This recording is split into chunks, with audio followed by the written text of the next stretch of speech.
Hello guys, आज मैं बेटी विवाह गीत लेके आई हूँ। अच्छा लगेगा लाइक सब्सक्राइब करना, बहुत सारा प्यार दुलार बरसाना और कमेंट बॉक्स में बताना कि बेटी विवाह गीत आप लोग को कैसा लगा।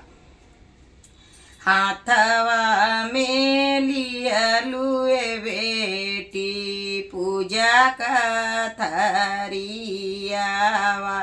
पीपरा पूजा ना बेटी जाए, पूजी पाजी पीपरा रे घर के लावाटले, पापालिए ना बैठाय, पूजी पाजी पीपरा रे घर के लावाटले, पापाली है ना बैठाय, कामनाई मांगा नावा तुम्हें मांगू मोरी बेटी, हम के दे तू बताई, नैहरे में मंगले पापा भैया रे भतीजवा, ससुरे में लाहुरा देवर, अपना के मांगे ओ पापा रामा जैसन बारावा, से नूराया मारा होई जाय, अपना के मांगे ओ पापा रामा जैसन बारावा, से नूराया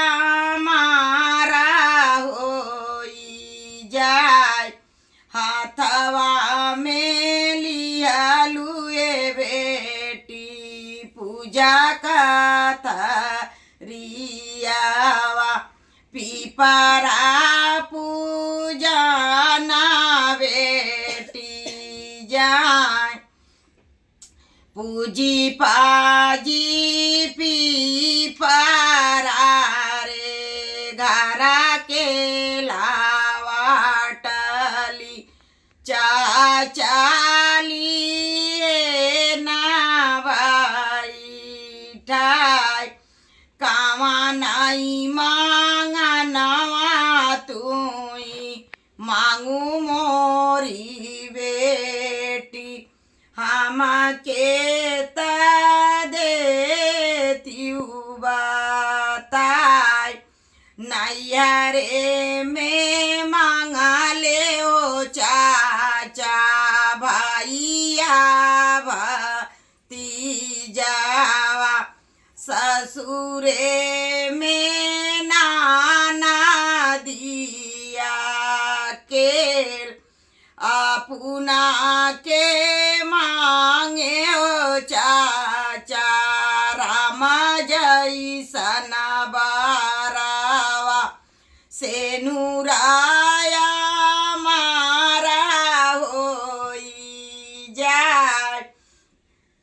अपना के मांगे ओ चाचा रामा जैसन बारावा, से नूराया मारा होई जाय, हाथवा में लियालुए बहिनी पूजा का थरियावा, पीपरा पूजा ना बहिनी जाय, पूजी पाजी पीपरा रे घर के लावाटली, भैयाली है ना बैठाय, कावा नाई मा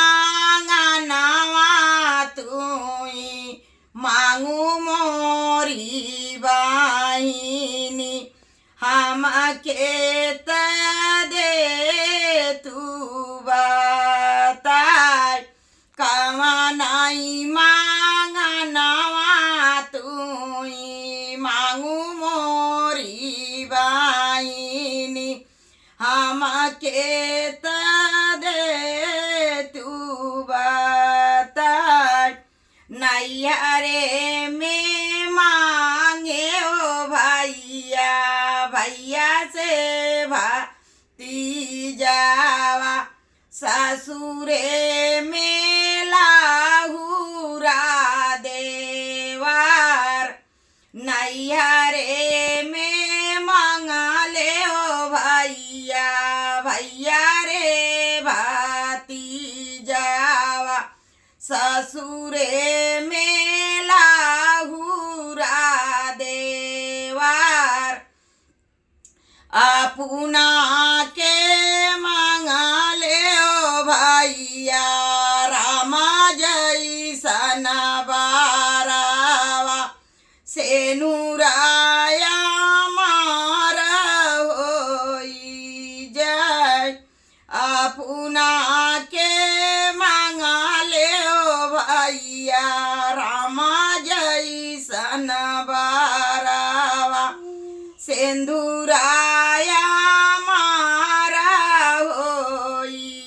जाय हाथवा में लिया लुए बहिनी पूजा का थारियावा पीपरा